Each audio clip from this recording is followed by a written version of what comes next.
Good afternoon, ladies and gentlemen, and welcome to today's presentation for Wednesday, August 5th, 2015. Today we're going to have a discussion on long options trading, call buying and put buying, speculating on a market movement. We're of course going to show how we use the PowerOptions tools to implement these tips in this discussion, the criteria that we prefer to use for long option buying and long put buying as well. Well, for those of you that are new to the service, what of course is PowerOptions? Well, PowerOptions is a patented suite of search and analysis tools designed for self-directed options investors. Our tools allow you to search across the universe of options in less than a second to identify only those positions that match your personal risk-reward tolerance. We then offer tools that allow you to quickly compare the risk versus reward, do further research and analysis, and of course a powerful set of portfolio tools to help you paper trade, track, and manage your positions.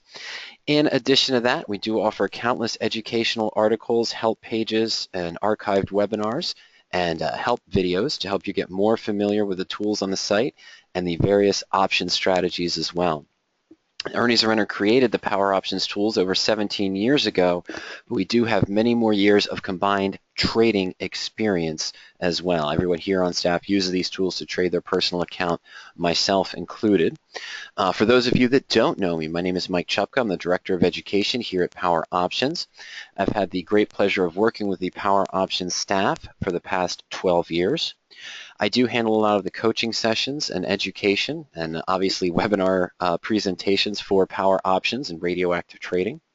I have co-authored 2 books with Ernie, and of course I am versed in all strategies on the site. We do support over 23 of the commonly used option strategies here on PowerOptions as well.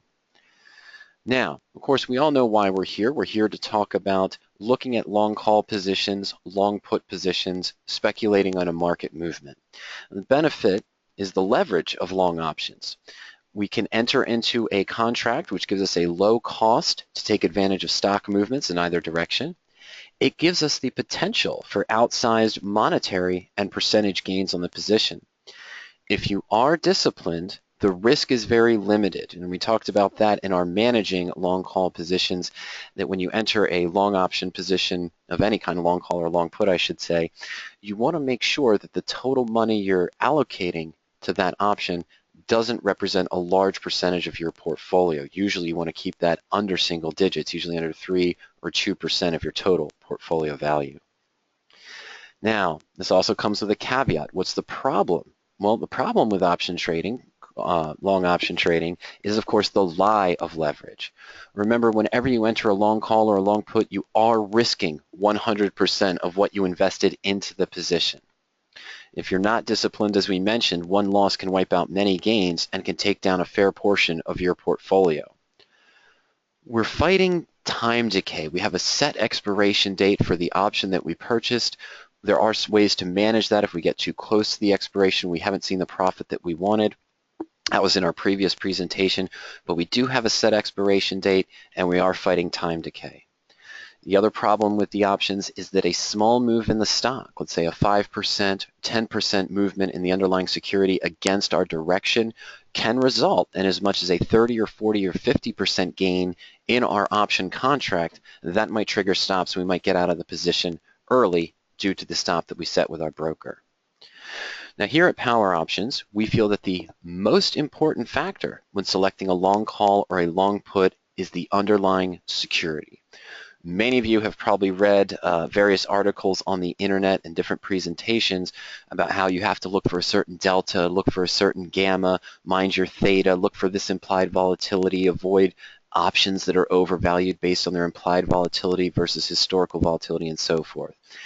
Well, all of that is irrelevant if you don't pick the proper stock.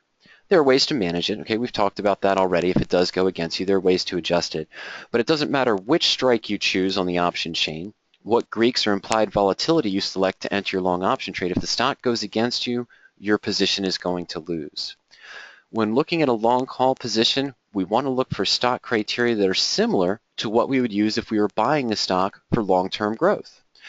I know that sounds simple and very basic, but you'd be surprised how many phone calls I get over the course of the year of investors who look for the worst possible stock and the worst possible trend, thinking that, oh, well, it's declined so much now it has to come back. No, not necessarily, okay?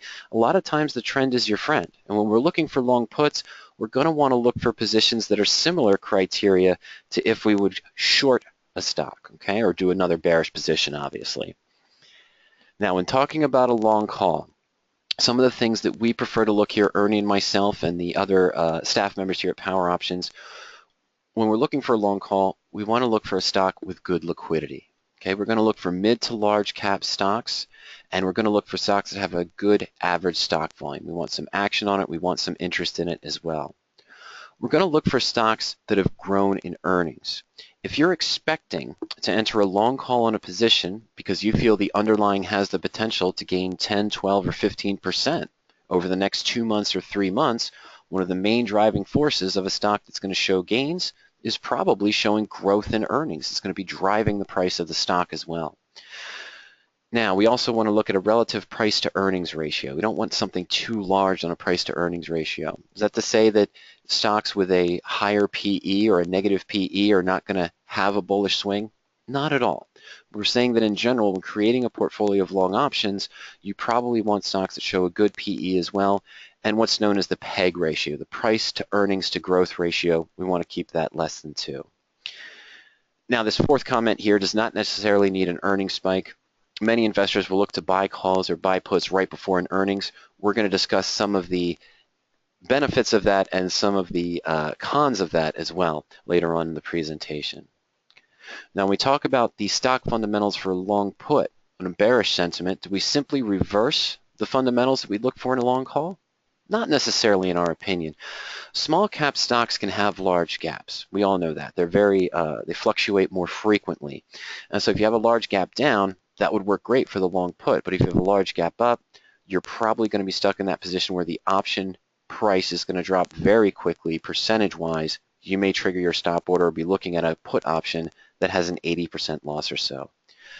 It is a reasonable idea to look for stocks with a negative earnings per share growth when you're planning on entering a long put position. And of course, the low volume stocks, we don't want to say that just a low average stock volume or small cap stocks are a good one to use, a good criteria to use for the long puts, simply because those ones with the lower volume, if there's an increase in volume and the stock suddenly gaps up, we're going to have a significant loss on our put option before we can even manage the trade. Okay. Now we talk about the technical indicators. Looking at technical indicators when going into a bullish position, we'll look for the same criteria that I'd look for in, let's say, a bull put credit spread, maybe a covered call, maybe a married put position. We want to see stocks that are in an uptrend. We personally tend not to bottom feed, but we'll discuss how you can set the power option settings to look for stocks that are depressed. If you're contrarian, you think that means it's going to bounce back up in price. In general, we'll look for stock that has a current price and where the potentially 20-day moving average is above the 50-day moving average as well. We want to see stocks in an uptrend. We also tend to use the Bollinger Band ranges. If you're not familiar with those, don't worry. I'm going to point you to an article when we get to Power Options that Ernie wrote on how he uses the Bollinger Bands for option selection. We're also going to show it on the chart and what we're looking for in those scenarios. But in general, we want to see, for long call buying, we want to see positions that are up near the upper range of their Bollinger Bands, maybe greater than 70% or 80% of their Bollinger Bands. And a contrarian, if you are contrary, you'd want to look for positions in the lower Bollinger Band. We don't recommend that, but it is something that you can do. We also tend to use the MACD. We want to look for positions where the MACD is above the signal line, where the crossover has occurred and it's increasing. Is that always indicative of a bullish stock because MACD is technically a lagging indicator? No. There are times where we'll see a MACD crossover, starts to look positive, and then it'll revert back to the norm. But it's a good thing to use to look for strength in the stock. You may also want to use RSI as well. And of course, other things, broker recommendation. I know many of you don't use those, and we already talked about the average stock volume as well. And of course, for the technical indicators for the put, these we may look to reverse from what we just discussed with the long calls. We'd want to look for stocks that are trending in a downtrend. Probably look for a stock that's in the lower range of its Bollinger Band. and we may want to look for a MACD where we're below the signal line, where the crossover has occurred and the MACD is dropping below the signal line. Of course, others, we may look for a broker recommendation where it's a neutral or maybe a sell recommendation, and of course, RSI also. And when we get into the search tool, we're going to discuss other concepts and how to use those. Now, the important factor, we talked just about some of the basics here of just what we'd look for in a long stock. We just wanted to review those positions, when doing a long call or a long put. It seems very fundamental. Of course, it probably is to most of you. But the idea is you want to have these concepts ingrained in your mind to make sure it's not just about the option and it's not just about selecting the right strike price. You do want to make sure that the stock is going in your desired direction. But we do also want to set the option criteria. What are the factors that we'd look for when selecting which call to buy or which put to buy now that we've selected the stock? We have to decide what time frame do we want to use. Are we going to use a nearer term expiration or a farther term expiration? What strike price do we want to select, either to maximize profit or perhaps to retain the most value in our position? We also can talk about the Greeks. We want to discuss those a little bit. What Greeks may we want to use when evaluating the potential long call or the long put? The liquidity factor, option volume and open interest. What are some good things to consider? What are some good ranges to consider as well? And also, what about implied volatility? How is that going to affect our option selection? And how is that going to affect our position potentially if the stock even does go in our desired direction? Does that necessarily mean we're going to have a profit? I'll explain that in just a moment. Now, first thing we want to talk about is time frame, selecting the expiration cycle for your long call or your long put. What we're looking at here is the time decay, standard time decay of an option. Now, this is, of course, based on the fact that if everything remains the same, the stock price remains the same, the implied volatility of the option remains the same over time, what could we expect to lose to the decay or the theta of the option, one of the Greeks? Well, if we're further out in time, if we go 4 or 5 months out of time, we're going to see a slow decay over that time period. And it starts to increase as we get closer and closer to our expiration. As a general rule, and as of our personal preference, when we're buying options, we don't necessarily want to buy in this 30 to 60 days out in time because the time decay works so rapidly against us. A lot of investors that I've talked to recently, of course, and a lot of customers of PowerOptions have been looking for ways to set up the search to identify long options using weeklies, just 7 days out, 10 days out, or 14 days out.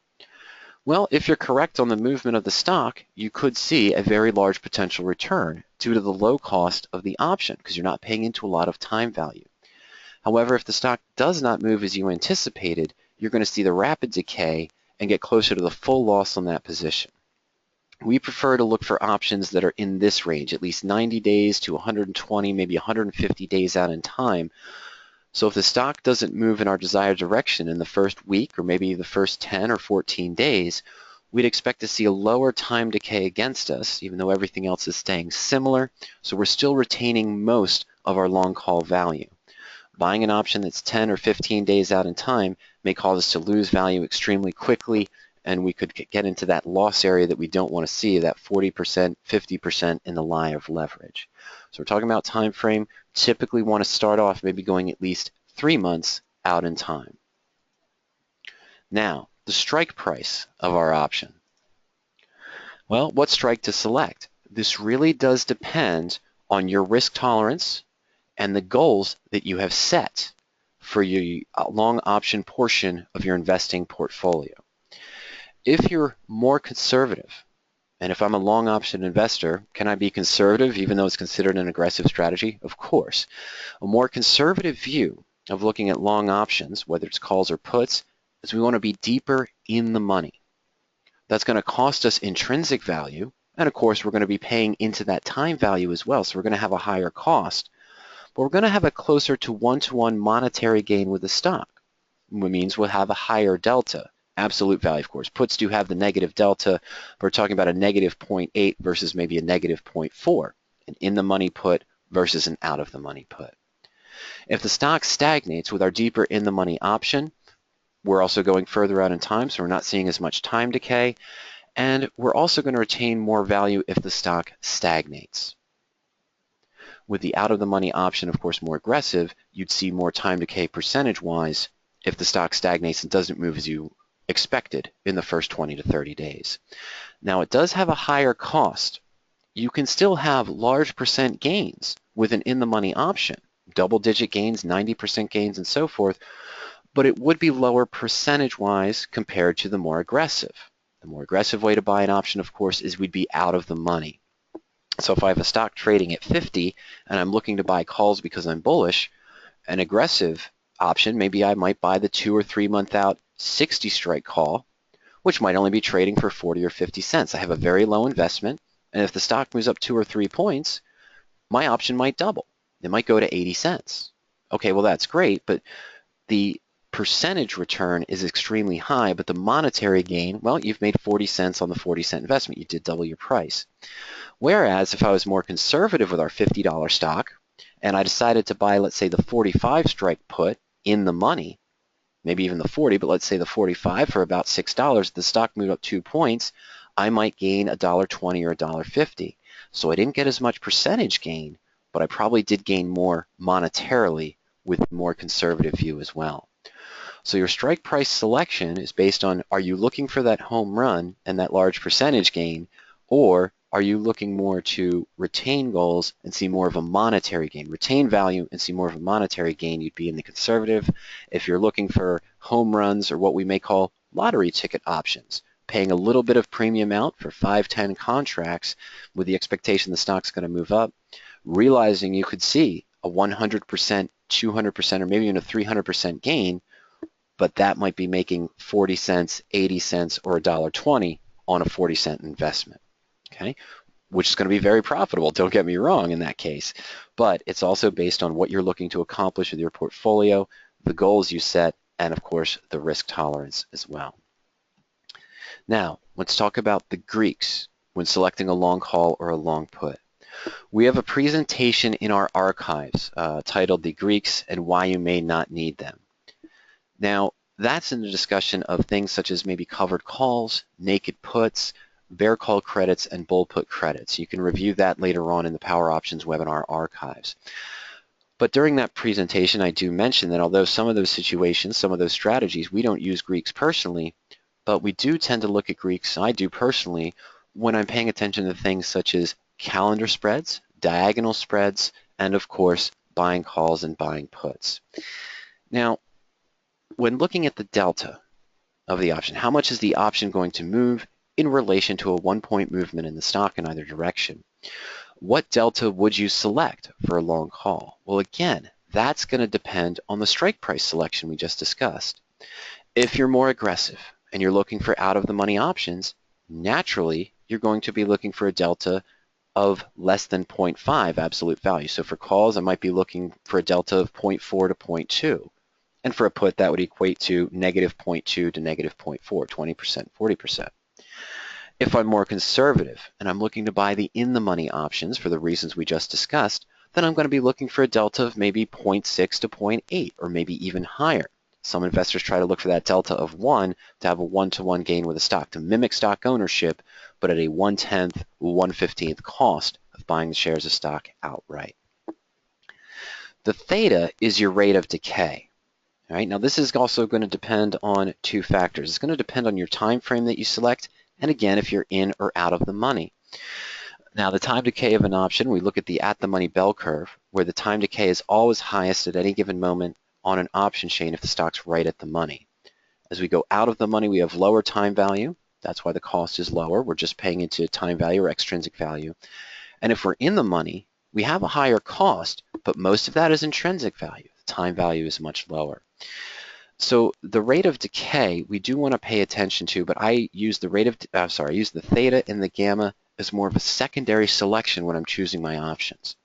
When I run a Power Options screen and I find the long calls or the long puts I'm interested in trading, I may look at theta and gamma as if I have, let's say, 3 call options I'm considering, and one of them has an extremely high theta that's almost double of the other 2 options I'm researching, or I have a gamma that's twice as low, or 50% lower than the other 2 options I'm researching. I may not choose that option because it seems out of balance with the other criteria that I've selected. So I don't have a strict range to tell you for theta or gamma.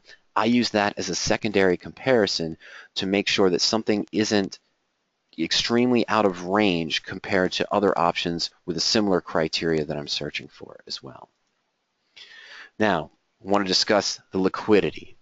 Two forms of liquidity that most options investors look at when selecting an option is the option volume, either previous or current. Okay, how many option contracts traded today versus how many, maybe previous option volume, how many total contracts traded yesterday.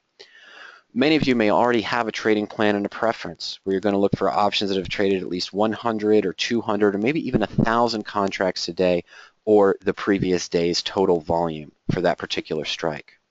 If you don't have a rule, a basic rule that Ernie and I use is you're going to want to look for an option volume that's at least 5 times the number of contracts you trade as a minimum. So in general, when you buy options, if you're looking to buy maybe on average, you buy 5 contracts or you buy 10 contracts, well, if I'm buying 5 contracts on average, I'm probably going to look for an option volume today of greater than 25. And if I'm usually trading, of course, 10 contracts, I'd look for a basic option volume of 50 as my minimum preference for the total option volume today, or again, if you wanted to use the previous option volume. Now, the open interest reflects to us the total number of open contracts on the market right now, or that have been traded. To us, it's more important than volume, especially when we're looking for calls or puts that are 4 or 5 months out in time. We know that those options are going to show less activity as a general rule of thumb, whether you're in the money or whether you're out of the money. Now, sure, stock positions such as Google, Apple, for example, Amazon, Netflix, Starbucks, we can go 4 or 5 months out and see options that are within the at-the-money range or within 2 or 3 strikes in or 2 or 3 strikes out of the money that are going to have 1,000 contracts traded per day or 500 contracts traded per day. You're going to have an open interest of maybe 1,000 or 1,500. Okay, that liquidity is going to be there. But other smaller unheard of stocks, you might not see as much action, and you might have a sentiment that you are bullish on that stock, but you're not seeing as much liquidity. But again, as a general rule, Ernie and I prefer to look for 10 times the number of contracts we trade. So if I'm trading 5 contracts on average in most of my long call or long put positions, I'm going to look for an open interest of 50 and an option volume of 25. Okay? If I'm doing 10 contracts, I'd look for a minimum option volume of 50 and a minimum open interest of at least 100 contracts as well. The benefit of having a higher open interest and having higher activity is you'll probably see lower bid to ask spreads depending on other factors related to the stock or the options as well. But if you do prefer also, that's something we'll look at too in just a few moments, if you do prefer to look for options that have a lower bid-ask spread because you don't want to fight the market maker with trying to get the midpoint prices, on Power Options we can screen specifically for bid-ask spread range. We can isolate it down to only 40 cents or 50 cents or less, or we could do a percent of the bid-ask spread as well to keep that under 5% or 10% of the bid-ask spread range. Now, many of you may be, I don't want to use the term headhunters, but many of you may focus on the activity of an option, looking for where everyone else's action is. So you'd look for things such as the percent option volume. Okay, what the percent option volume is going to show you is what is the percentage of option volume traded today compared to the average over the last 90 days. So if I want to see position stocks where the option volume is increasing across the board, I may look for a percent option volume of greater than 150 or greater than 200% to see the activity and where it is. Now, I have this little comment here, but is it too late? If I go in and start looking for long options at around 10 o'clock, 10:25, even 11 o'clock in the morning, and I run a screen for option volume today, it's greater than 200%, meaning the total number of contracts trading hands today on this particular stock for all strikes and all expirations is at least double what it has been over the last 90 days. Well, that might have happened in the first 30 minutes. I may have missed that activity. But I'd have to look at the stock now and say, well, did the stock move yet? Or the percentage stock volume change, for example, as well. So a lot of looking for what's, some other services call it the heat index and things of that nature. Where's the increased option volume? Is it a good thing to use? Yeah, you're seeing a lot of contracts trade hands. You're seeing a lot of people go into it. That is quote unquote where the action is. But have we maybe missed it? Has the activity already happened and now we're priced out because the options all increased or the bid-ask spread got too wide? But it is something you might want to consider if you're looking for where the action is, rather than a longer-term growth call or a longer-term decline when looking at the put option. Now, another important factor is, of course, your implied volatility. Of course, the implied volatility, there's a webinar that we have on that as well, so I'm not going to get too deep into it. I'll show you all where those archived webinars I've referenced today also, as well as the article we want to discuss for the Bollinger Bands. But more important than the IV perhaps to us is the percent implied volatility range. The percent implied volatility range shows us where the current option's implied volatility is now compared to where it has been over the life of that particular option.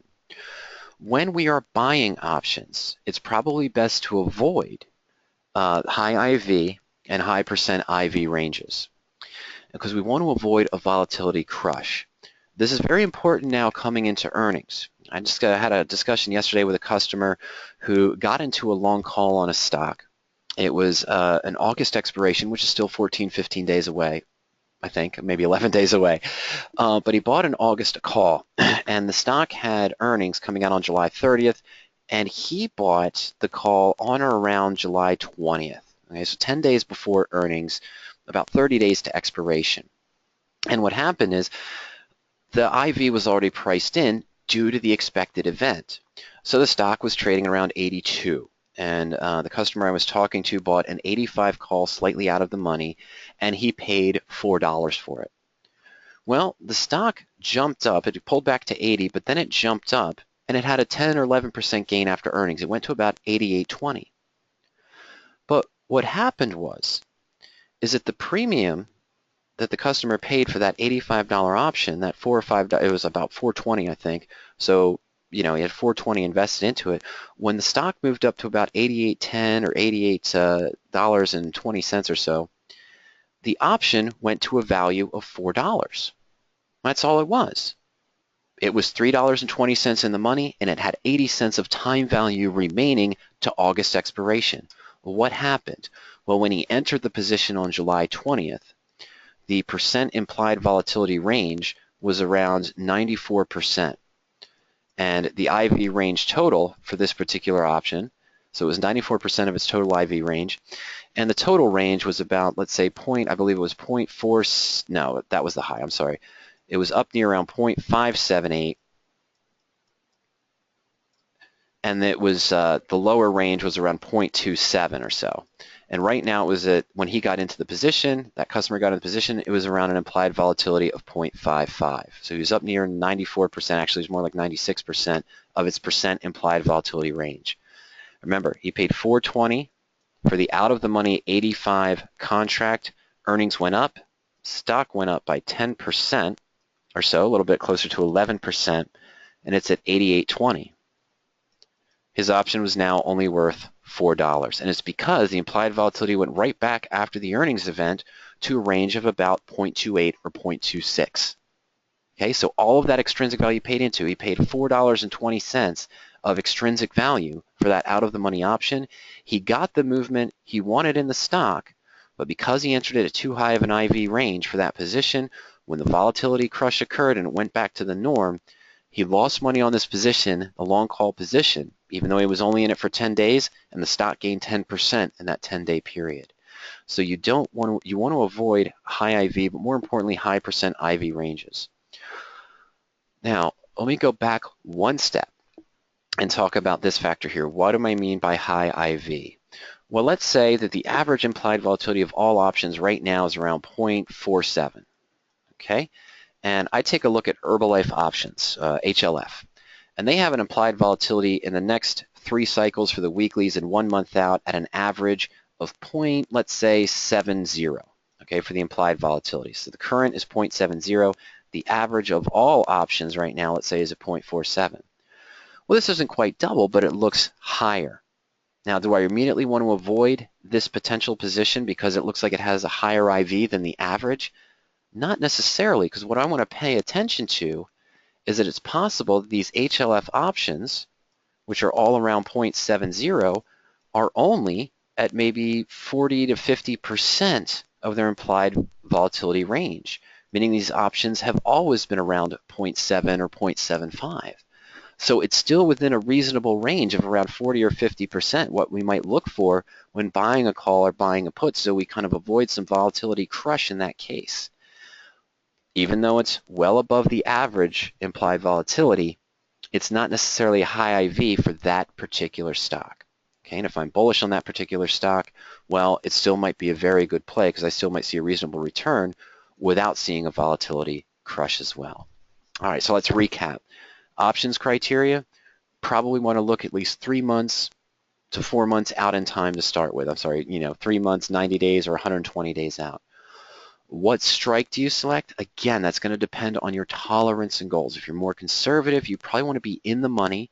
You still can have profitable positions, but if you're looking for sort of that lottery ticket one and you're using a very small portion of your portfolio value, maybe less than 1% or less than 2% of your total portfolio value dedicated to that option position, the quote-unquote lottery ticket, but you're looking for a good home run percentage gain, then you're probably going to be more out of the money. I prefer to be more in the money, honestly, personally, for my account because I'm looking for longer term, 4 to 5 months out in time, and growth over that time frame rather than a 10-day or 15-day sudden gap in the stock. But if that does happen, of course, I've set my goals, and that's when we get into the management discussion. The Greek selection, well, to me, that depends on the strike. Again, we talked about being conservative and aggressive. If you're looking for in the money, you're looking for higher delta. And if you're looking for out of the money, you're looking for that lower delta range. Absolute value, of course, when we talk about puts having a negative delta. Well, option volume and open interest, yes, you want to see some liquidity. Minimum requirement that Ernie and I suggest is that you look for 5 times the number of contracts you typically trade as your volume, and you look for a minimum of at least 10 times the contracts you trade for open interest. And for implied volatility, keep the ranges in mind. We talked about the percent implied volatility range of the particular option you're looking at, but we're going to look at some pros and cons of that as well, some things you're going to want to consider when using the percent implied volatility range, but also the ranges of the volatility in itself. Don't think that just because you have an extremely high volatility that it's a bad trade if the options on that stock always have a high volatility. You just want to be mindful of the range because you could look like you have a high standard implied volatility, but you may be in the lower range of the percent IV range, which may be a good target for an option buy as well. All right, now all that being said, let's go ahead and navigate over to Power Options and put some of this into practice using the search tool as well. So we're going to go ahead now and navigate over to Power Options. We're looking at the basic trial account here. And where we want to start off with first is we're going to go into the long call menu. And before I talk about anything there and going into the search, when you click on long call and you're on the long call home on Power Options, there's an article here that discusses the Bollinger Bands and the Bollinger Band usage, how Ernie prefers to use them, and I use them as well, for long option buying. Right? You can click on that link right there, and that'll direct you to it. I'm actually going to send it to all of you in the chat window for the Bollinger Bands real quick.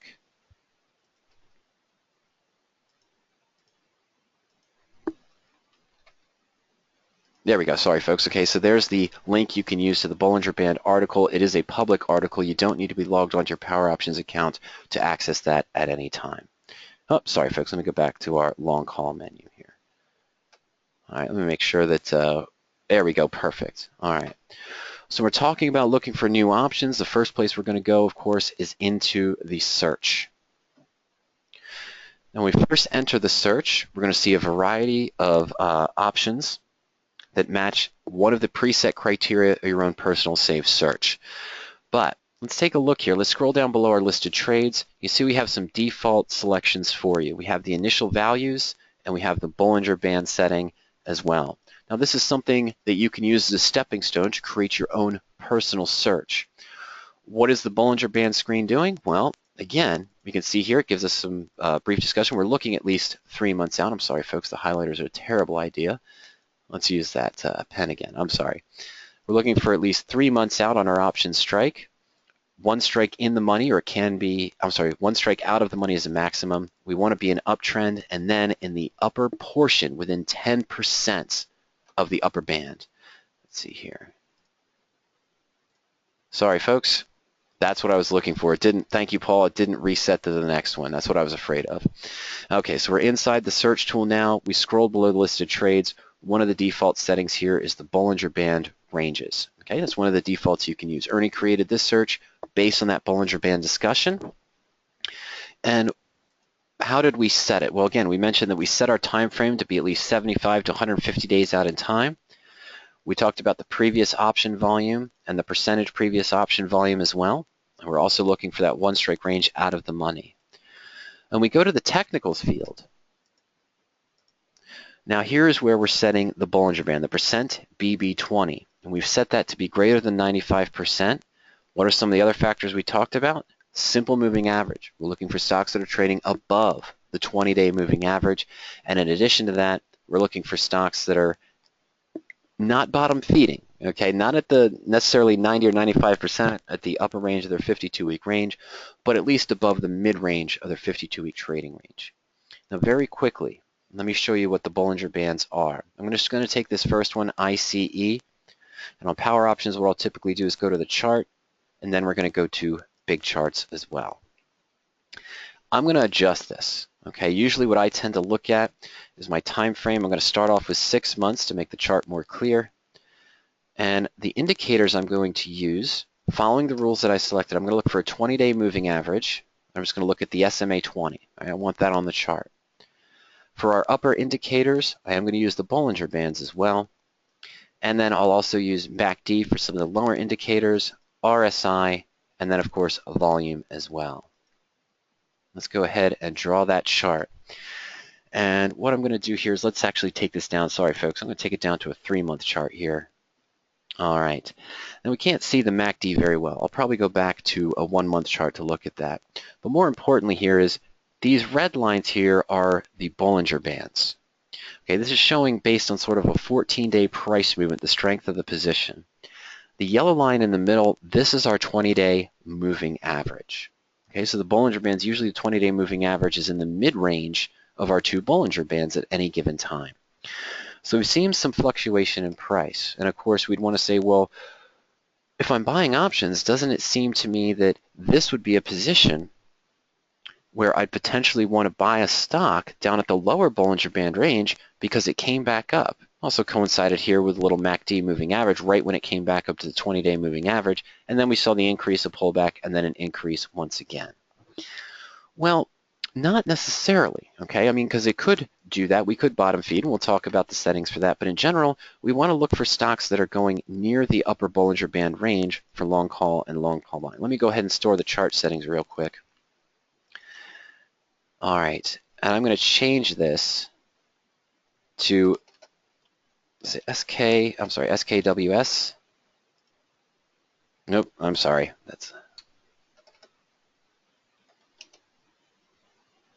Nope, that's not it. Sorry. I'm sorry. Looking for. That's it. Sorry, I was looking for Skyworks. It's SWKS. But let me go back. Oh wow, they've been declined recently. Let me go back here to this particular chart, and we're going to go back 1 year. And you see here, I know it's a little small. Let me see if I can increase that for everyone. Okay, that's actually not doing it there. But you notice here on the 1 year chart, you see the stocks hitting the upper Bollinger Bands, and it just kept going up and up, pulled back a little and then up. This is sort of what we want to look for, stocks that are going in that pronounced trend on the upper Bollinger Band. And of course, if the stock crosses below the 20-day, that's when we may look to manage it. Sorry, that's so small, folks. But that's what we're looking for with the upper Bollinger Band. And of course, the reverse of that is when we're talking about the Bollinger Band screen. Want to look for a declining position. And I'm just going to go to 6 months on this one, so you can see it a little bit better there. Okay, look at this particular stock. Had a, sort of a average here stagnating inside the Bollinger Bands, and then it had some issues but it's staying at the bottom Bollinger Band the entire time. And look at where we've gone. We've gone from roughly about 35 down to $20 per share. Okay, so it's almost a 40–50% drop in the price, and we're holding that lower Bollinger Band. So that's what we're kind of looking for. And of course, we've had the double crossover with the MACD, a little bit uptrend there, but we've still been declining, and the RSI has been declining as well. Are they MACD and RSI lagging indicators? Yes, but these are something that we'd look for, potentially we would look for, when doing a long put position. Okay, so I'm going to leave that up there for now. We're going to go back to the search. So that's what we're showing with Bollinger Bands, and we're looking for stocks that are in that upper range of the Bollinger Band range. We probably want to see something a little bit more that's been going more pronounced, but we can set that also.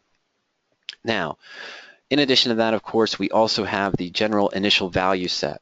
You're going to see, I'm just going to review the criteria here as our default. You're going to see a lot of familiar things. Okay, so here's our results: Snap-on, UNH, Royal Caribbean, and so forth. I scroll down below the listed trades, and let's start with our fundamentals. What are some of the things we discussed in the fundamentals? Well, honestly, we just put a stock price range in here to keep it sort of in a level playing field. But in reality, if you're buying options, buying calls, or buying puts, you're going to be more concerned with the option ask rather than the stock price. Of course, if I'm buying calls or buying puts on Priceline up at about $1,600 per share, it's almost like buying its own stock, whether I'm going 3 strikes in the money or 3 strikes out of the money. But you can toggle that.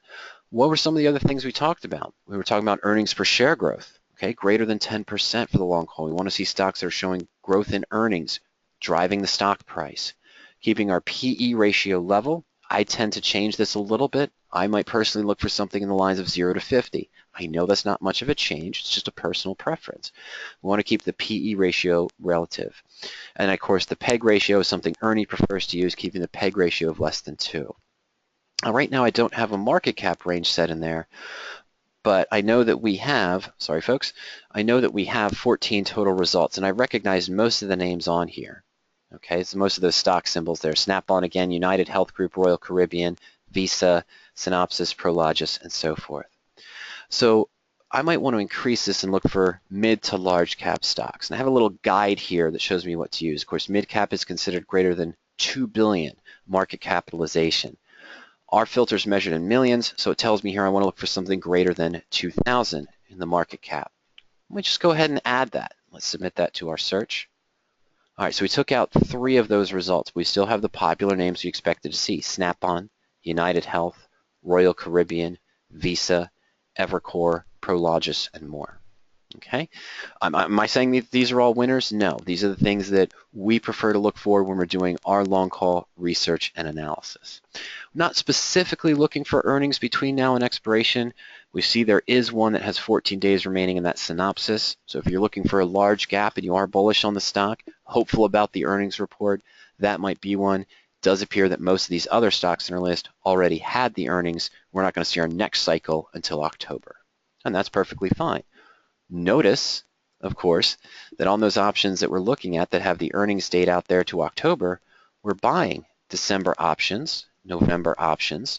That's our time frame originally of at least, 120 days, 90 days out in time or more. It should be 90 days out in time or more. So even if the stock doesn't do what we want in the first 30 to 60 days, we have the potential to hold on into the earnings date 70, 80 days away, and we still have 60 to 70 days remaining to the expiration. So we still might be able to take advantage of an earnings pop even though the long call isn't performing as we wanted in that first shortened time frame as well. Well, for the initial value screen, we're not using the Bollinger Bands. Of course, we were using that with the other default search, looking specifically at Bollinger Bands rather than the technicals. But we are, on this default screen, looking for things such as stocks that are trading above, where the stock and the 20-day moving average is above the 50-day moving average as well. And in addition to that, we're looking for that percent of 52-week range. We don't want to see bottom feeding, and we have the average broker recommendation in there as well. One of the other things I mentioned as a general rule, our average stock volume. And in general, I may want to see stocks for the last 90 days that have traded at least maybe 750,000 shares to 1 million shares per day on average. This filter, again, is measured in thousands. Little help pop up here. So if I only want to see stocks that trade on average at least 750,000 shares per day, I'll go ahead and plug that in as well. All right, so now we've narrowed it down to 7 results. And we still have, so we lost some of the popular ones. We still have Visa, Reynolds, Royal Caribbean, United Health, and more. Now, if I wanted to use MACD at this point, which is one of the things I may use, I would want to look for positions. This is the long call. So I'd want to see positions where the MACD is above the signal line. And so we can set our MACDs over. I can set it to be over. And if I set at least 1 here, that means the crossover has occurred at least 1 day ago. It could have been 10 days ago, could have been 15 days ago, but I want that signal at the MACD to be above the signal line.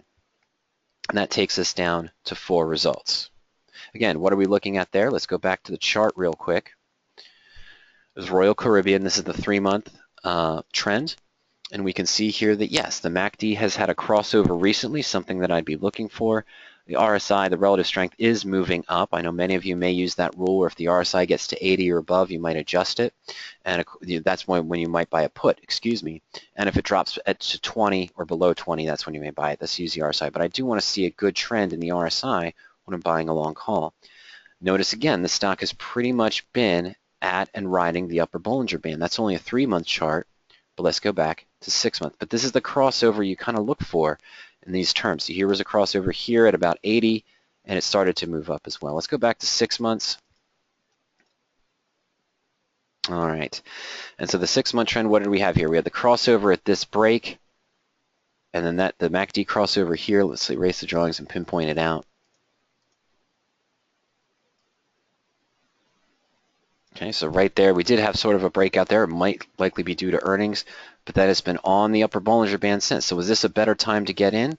Well, maybe. We would have had a profit on our position, but it's not to say that now isn't a good time also. We have another crossover after some hesitation, and we see the stock moving up. This is not a direct recommendation or suggestion, although I am discussing with you what criteria I would put in to start analyzing a potential long call or a long put as well. All right, so let's go back there into the search. Clear out those drawings there. All right. So we talked about some of those technicals we could use now. If you just wanted to isolate it to underlying securities that have had a MACD crossover just in the last day or two, I would sort of change this filter slightly. Instead of looking for an over or greater than 1, some of those positions may have had a crossover 10, 15, 20 days ago. I want to isolate it. I could look for over less than 2 days out in time. Now, some of those should still say, okay, MOH, so let's increase that. I'm sorry, folks. I'm going to bump that up to about 4 days, 3 or 4 days. Okay, there we go. So Royal Caribbean is back in because that crossover happened technically 3 days ago. Molina Healthcare is one that's had a crossover recently also. So I've narrowed it down very quickly to those 2 criteria to those 2 positions just by adding in a good average stock volume and looking for the MACD crossover lines. It's another way to help you isolate down and save time with which options best suit your needs. Speaking of options at this point, let's go ahead over to our options criteria. As our default, remember we're looking at least 90 days out in time and maybe up to 5 to 6 months out. You could increase that, especially if you want to do leaps or other positions. In this particular screen, we've set it up to look for that delta between 0.5 to 0.8. What does that mean? Well, that means we're taking more of the conservative approach. We're looking for those slightly in-the-money options where even if the stock stagnates, we're going to retain most of that intrinsic value. We're probably going to have a lower theta, and we'll have a lower theta decay as well. Now, if I went out of the money, I looked for options that were further out of the money and had a lower premium, I would just change my delta range. So I'd want a delta of maybe greater than 0.2 and maybe less than 0.5. That would show me now just the out-of-the-money options with a lower price, okay? But now we've got another situation. Oh, sorry about that. I have to take this out as well. Everything goes hand in hand. So if you're looking for specific strikes, if you change the delta, you want to make sure that you've changed your number of strikes in or out of the money also. So same positions. These are the same ones that match our stock, but now we're looking at the further out of the money, the 92.5 and the 95. Still expensive for going further out in time, but if the stock stagnates at 90.30 or it drops maybe back to 89, we're probably going to see some more time decay, some more rapid theta on this out of the money option than we would with the in the money option, again, depending on how much extrinsic value we're paying into the position. I'm going to go back to our default there of 0.5 to 0.8.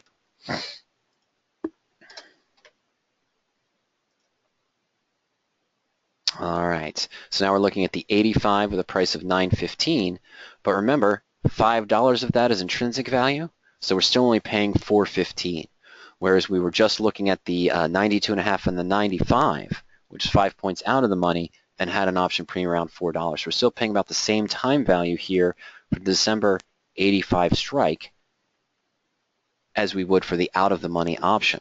And we're paying an extra premium. Now, that's something I'll get back to later on. I was going to talk about that. We talked about that in the management. Okay, but what are some of the other factors we wanted to talk about? We covered the option ask. That's personal preference. But my volume. I'm going to take on average that I trade at least 5 contracts for my options positions. So I wanted an option volume today of at least 25. I'm going to put in my open interest of at least 10 times the average of 50. We may lose 1 or 2 on this based on the time frame. Okay, so now we had an issue. We had 4 options that matched our criteria, but it's not seeing the minimum volume and the minimum open interest. So we're going to go ahead and decrease that again. Let's try to do 10 and 25, okay? So we're not seeing that activity we want. Now we're down to Royal Caribbean, just the one option that has our requirements for open interest well above it and our option volume as well. Last but not least, I'm going to go ahead and take out that basic view. We're going to look for at least greater than, I'm going to leave the 20 open interest there, but I'm going to look at least greater than 0 today, at least 1 contract traded today. Only Royal Caribbean, that's okay. Now, we had talked lastly about the percent implied volatility range. And here, oh, that's the percent of 52-week range, I'm sorry.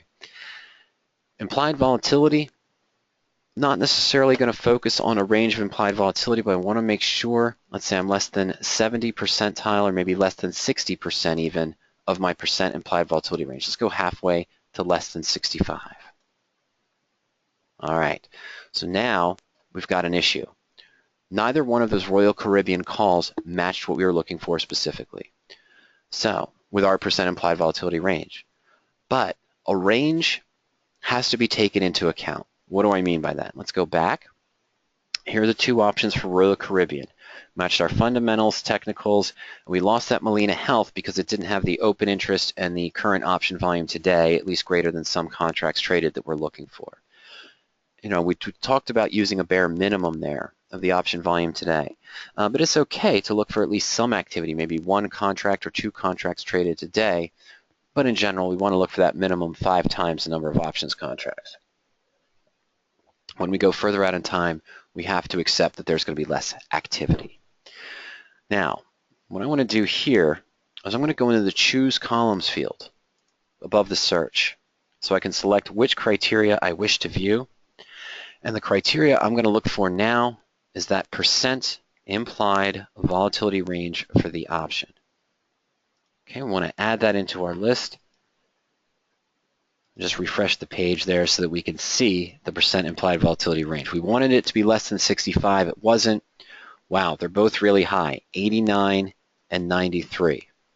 I had mentioned earlier that the gentleman that we talked about who bought that call on the $82 stock, paid about, or $80 stock, $81 stock, he paid about $420, $430 for that 85 call. The stock gap 10% went up to $88, but then he had a volatility crush because of the earnings. It went back to the normal range, and he actually had a loss on the position of about 20 cents because it was only intrinsic value and it didn't counter that increased price of the implied volatility.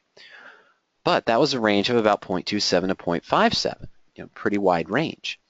If I see a percent implied volatility range here of 89 and 93, I'm going to be hesitant. But I want to know what the range is. What if the Royal Caribbean December 85 call we're looking at has a current implied volatility of 0.2807, which is relatively low, by the way. But what if its total range of implied volatility is only 0.25 to 0.29? And right now 0.2807 is at 89%.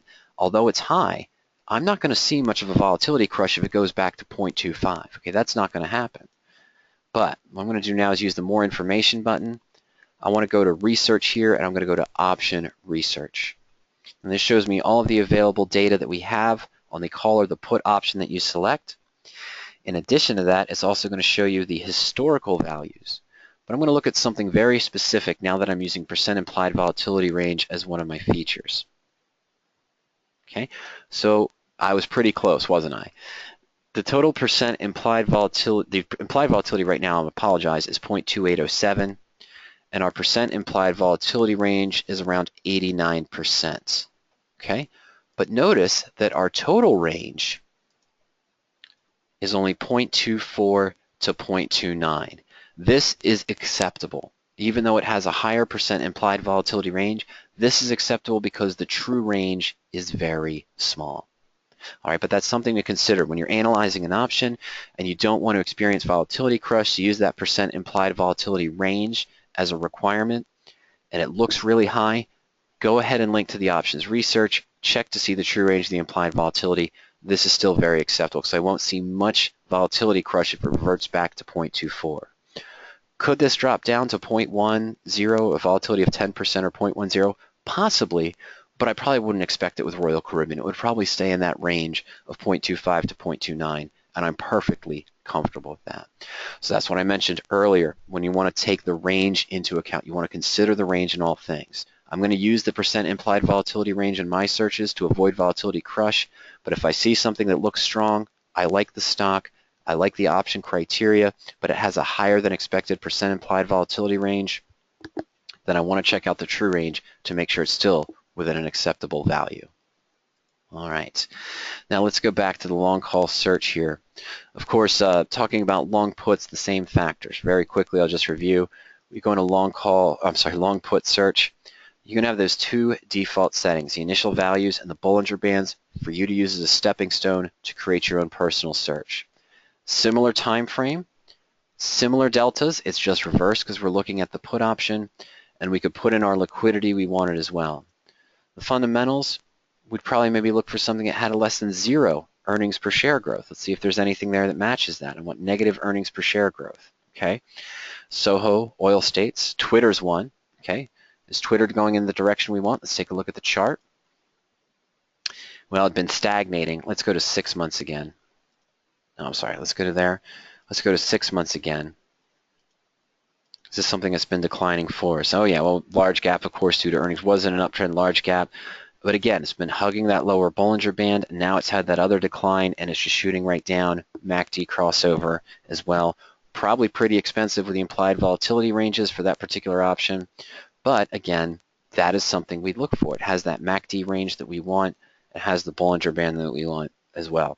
The delta here is just helping us select the in-the-money strike price to be more conservative. So we have the intrinsic and extrinsic value. We always have to pay extrinsic. We're looking for stocks in the downtrend, lower percentile of their 52-week range, and that upper range of their average broker recommendation as well. But remember, one of the things you might want to add there is that earnings per share growth of less than 0 when looking for your long puts. Look for that negative earnings. You'll see common stocks that have been dropping in price. Yelp got crushed a couple weeks ago, poor earnings as well. Icon, the one we were looking at earlier, remember, excuse me, folks, that had the same thing, that MACD crossover, hugging the bottom Bollinger Band, been declining. Does it mean it's going to pop back up? I don't know. Is it primed to pop back up? Probably, but this particular stock has a lot of issues, so it'll be interesting to see what happens there. Okay, I'm kind of in a synthetic long strangle on Icon right now, where I had a value decline on a long call position, managed it by adding an extra long put. It's actually a married put position now with an extra long put, so the earnings are coming out on August 10th. If the stock collapses more, I'm going to be able to profit on the downside. If it pops up, I may be able to have a profit and manage it on the upside as well. Okay, well, that's just some of the basic things we wanted to view there and discuss. Now, again, this is the long put screen.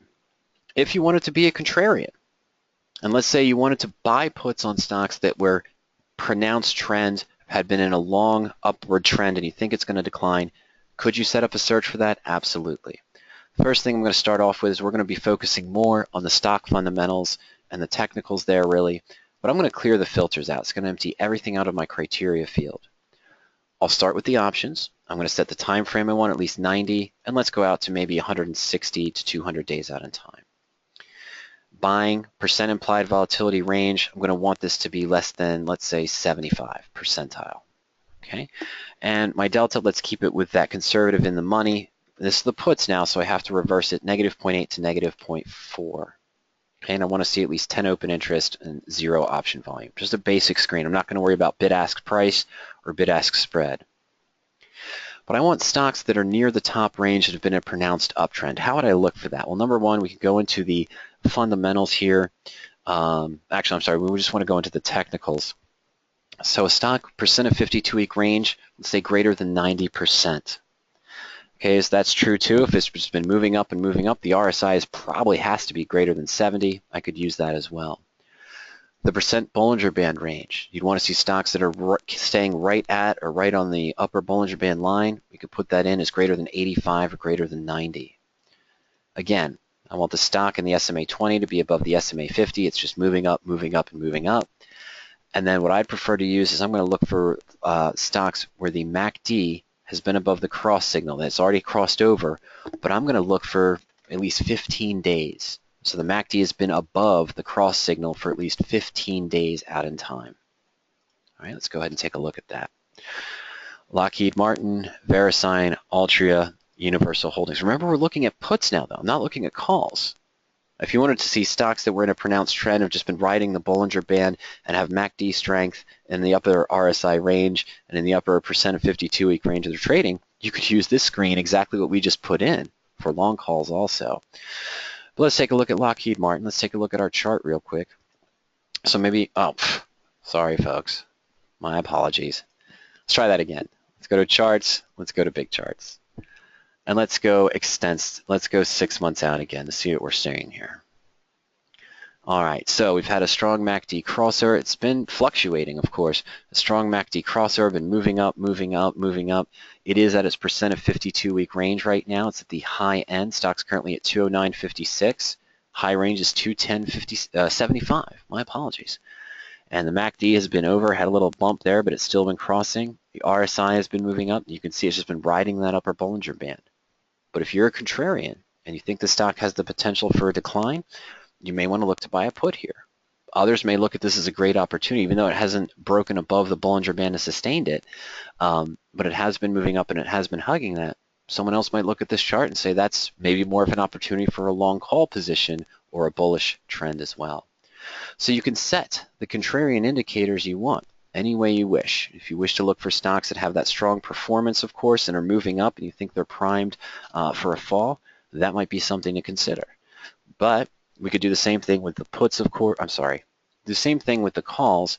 We could look for the reverse if we were in the long call screen, look for stocks in the lower Bollinger Band that are sort of bottom feeding, stocks that are in their lower 15 to 20% of their 52-week range, stocks where the MACD is under the cross signal for maybe at least 15 days. So I could just change that over to under to look for stocks where it's been declining, where the MACD has been below its cross signal for the last 20 days, 15 days or so as well.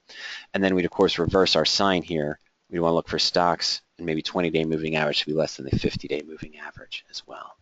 So you can set this up any way you want to. What we wanted to discuss today, of course, is just our preference for what criteria we prefer to use.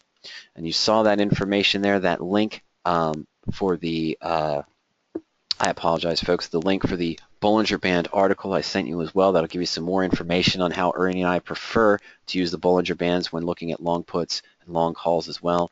There's also other help articles that are available in the long call menu and the long put menu to help you get more familiar with some of the different screens and the way we use them. Right? If anyone has any questions, please feel free to go ahead and send those in. We're just about a couple minutes after 1 o'clock. I just want to remind those of you that are considering the power option screens for your long option and long put buying, of course, long call and long put buying, I should say. Our 20-minute delayed service gives you access to all the tools for all 23 different strategies with delayed quotes, and that's $60 per month. We also offer a real-time service. So every time you submit the page, refresh a search, you're getting the numbers and calculations at that very instant. The real-time service is $100 per month. And on both services, you can add access to your historical tools.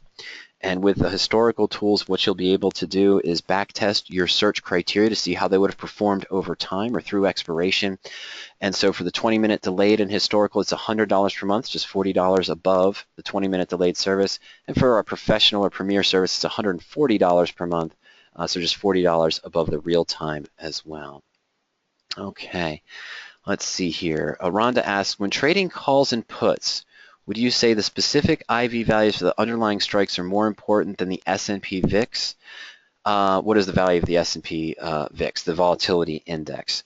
Okay, Rhonda, I do personally, okay? Let me navigate back. An important thing to consider, in my opinion, but an important thing to consider when looking at long calls and long puts is sort of the value of the VIX. And it is important, but I prefer to look more at the stock itself. Because a lot of investors will say that, okay, well, if the VIX is near its lower range, the market as a whole you'd expect to fall in price. Well, that's true, but the VIX can be in its lower range for an extended period of time, and you can have stocks that are falling and declining during that time frame, which isn't affecting the volatility index. All right, sort of measuring the volatility, of course, of the S&P 500 securities. All right, what is their average volatility in a sense, and the pressure or fear in the market. In the signature tool set, in your general pod section on your homepage, you have the market sentiment tool. Okay, and this can also be found in the market sentiment tool. You can also find it here in the signature tools. When I go directly to the market sentiment tool, what this is the 13 factors, 13 criteria we kind of use to gauge a market sentiment. The total put-call volume ratio across the market, the number of days the SPX has been up, the number of days the gap over the SMA 20, the percentage of stocks across the entire market that are over their 20-day moving average, stocks hitting the new 52-week high or low ratio, and of course the VIX as well. You see right now the VIX is showing us a bearish indication. And what does that mean? Well, what we did with all of these indicators that we have is we looked over the course of the past, let's say, I think 8 years, 7 to 8 years.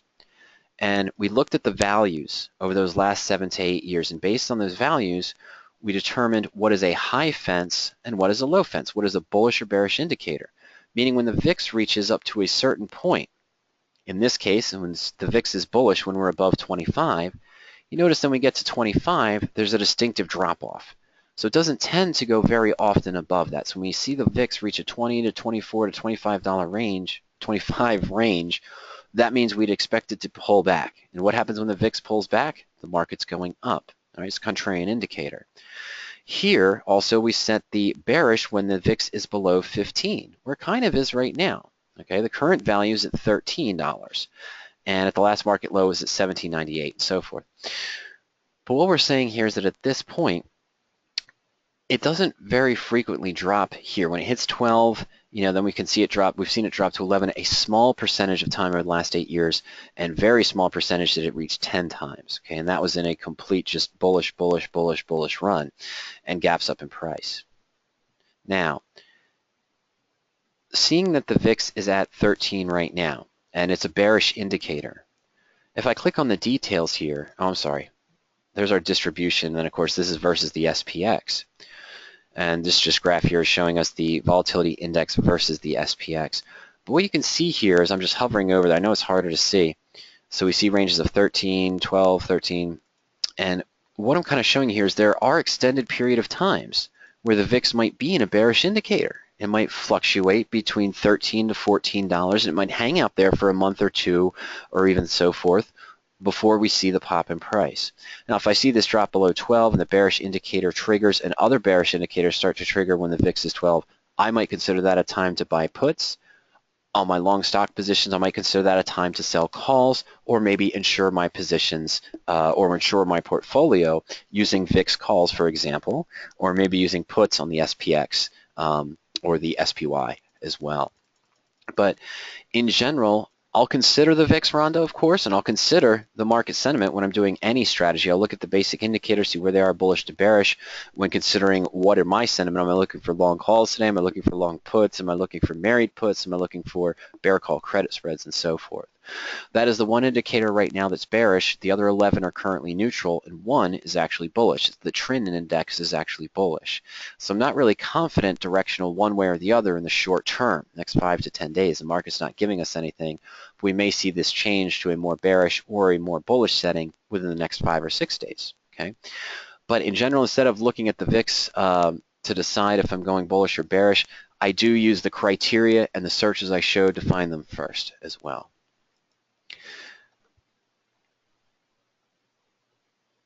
Rhonda asked, when the VIX is low, is that considered bearish because it indicates high complacency? Well, in a stagnant to bullish market, the VIX will be hovering. Okay, so we're already 13 now. We may see it just bounce between 1280 to 1320 if the market just kind of trudges along for the next few days. The VIX is telling you when it's low, when it's in its lower range, is that there has been maybe a pronounced bull run.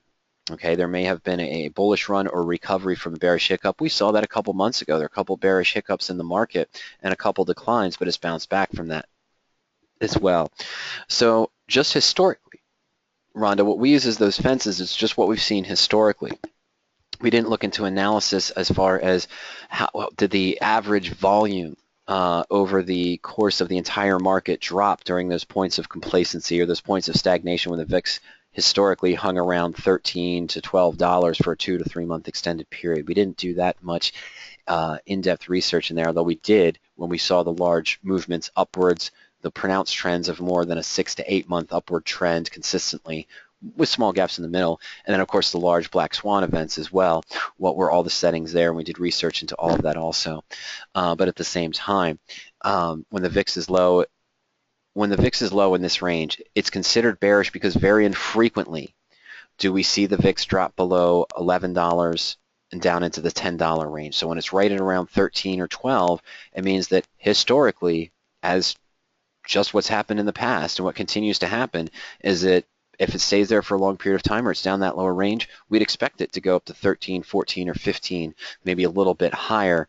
Is it going to happen tomorrow? No. Is it going to happen in 10 days? I don't know.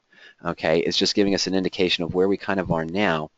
It can be related to complacency, stagnant market. Everyone's kind of comfortable where everything is, so there's not a lot of fear in the market. That's what the VIX is trying to measure, of course, the fear in the market. And we get into this lower range, it means we've been on a good bullish run usually. Usually there's time for a correction at that point, and that's what it shows us historically based on that distribution that we were looking at earlier. Okay, sorry folks, let me go ahead and move back here. All right. Okay, so I don't see any other questions coming in, but if you do think of any questions later on, please feel free to send me an email to support@powerop.com. Remember, you can also reach us during market hours at 302-992-7971, and it's still, of course, toll-free. If you're inside the continental U.S., you can reach us at 877-992-7971. Of course, I forgot to show a couple other things that I promised there. I had mentioned earlier some of the webinars that were there discussing the Greeks, the discussion that we had on that, and the implied volatility. If you go to the free webinars page on Power Options, I'm going to send you this link as well because it is a public page, poweropt.com/webinars.asp. If we go into our options strategy section, well, here we see our presentation from a couple weeks ago of managing our long options positions. Today's webinar will be listed here as well. The topic of long option selection. That'll be the first one here, the new one. So we have the one on managing long option positions. And then some of the other ones on vertical spreads and naked puts. But when we go to options concepts, here we have those presentations I referenced that you may want to check out later on. Implied volatility, the double-edged sword. We talk a little bit more in depth there about the percent implied volatility range, the average implied volatility across the market, comparing that with your options and where you stand right now, and of course keeping the total range of your position in mind. And then the second follow-up is the Greeks and why you may not need them. Okay, so I showed why that in general, if I'm doing a covered call portfolio, a collar portfolio, naked puts, credit spreads, and so forth, I don't use the Greeks for those particular strategies because I'm more focused on the other criteria. And in general, if I focus, let's say, just a basic covered call on percent return if assigned and downside protection, that's going to dictate what strike range I'm looking at if I'm slightly in the money or at the money. If I know I'm slightly in the money and at the money, essentially my delta and my gamma and my theta are already set. Not necessarily set, but I'm already restricting delta and gamma by restricting it, looking for at to slightly in the money options, not by using an in or out of the money option field, just by looking for a reasonable percent return if assigned and downside protection for quality stocks. But again, I do use them when I'm looking at long calls and long puts. We talked about the secondary considerations for theta and gamma as a way to decide between two different options. And the delta, of course, is going to help you decide if you're in that conservative or if you're in that more aggressive field inside a long option strategy portfolio. So again, options concepts, implied volatility, and the Greeks, why you may not need them as well. Again, today's webinar will probably be posted within a couple hours here in this section, in the option strategy section, powerop.com/webinars.asp.